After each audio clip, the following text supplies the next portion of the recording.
እንደምን አመሻችሁ። ይሄ አዲስና ትኩስ መረጃ ነው፣ ይደመጥ። የዓለም ዋንጫ ድራማ ጣሊያን የዓለም ዋንጫ እንድታዘጋጅ ከኢራን ተነጥቆ ይህ ተደርጓል። ይሄ ፖለቲካ ነው ወይስ ችሎታ ነው? እስኪ ትንታኔውን ልንገራችሁ። የሲደመር ምልክቱን ነክታችሁ ቤቱን ፎሎ አድርጉ። ይህን ቪዲዮ ላይክ በማድረግ ሼር በማድረግ ጀምሩት። የ2026ቱ የዓለም ዋንጫ ዙሪያ አዲስ ውዝግብ ተነስቷል። አሜሪካ ኢራንን ከውድድሩ ውጭ አድርጋ በምትኩ ማለት ነው ጣሊያንን ለማስገባት ጥያቄ አቅርባለች። ዋና ዋና ነጥቦችን እነሆኝ። የአሜሪካ ጥያቄ የፕሬዝዳንት ትራምፕ ልዩ መልእክተኛ ፓውሎ ዛምፖል ኢራን ካለችበት የጦርነት ውጥረት አካባቢያ ከውድድሩ እንድትታገድ ለፊፋ ጥያቄን አቅርቧል። የጣሊያን ኩራት የሚገርመው ግን ጣሊያኖች በጓሮ በር አንገባም ብሏል ማለት ነው። የጣሊያን ስፖርትና ኦሎምፒክ ባለስልጣን ተሳትፎ በሜዳ ላይ ብቃት እንጂ በፖለቲካ ውሳኔ መሆን የለበትም ሲሉ ሀሳቡን ውድቅ አድርጎታል ማለት ነው።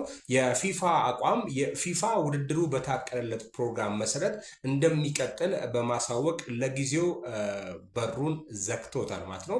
የዓለም ዋንጫን በማዘጋጀት ከፍተኛ ገቢን ያስመዘገቡ 3 ሀገራትን ልንገራችሁ። ለኢራን ይሄ ድል ቢነጠቅ ለኢራን ባይሰጣል ኢራን ምን ታጣለች የሚለውን ነገርም በዛው እነግራችኋለሁ ማለት ነው።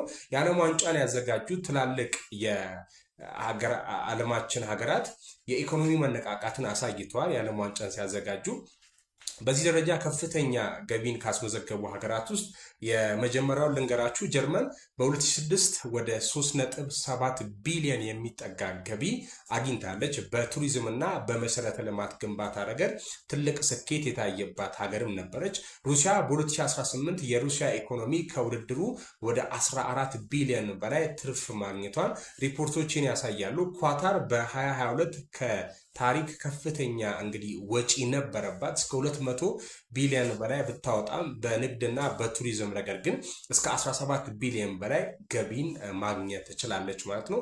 ኢራን ከውድድሩ ብትታገድ ውድድሩን ባታዘጋጅ ምን ያህል ታጣለች? ኢራን በ2026 የዓለም ዋንጫ ብትታገድ የሚደርስባትን ኪሳራ በሁለት መልኩ ነው።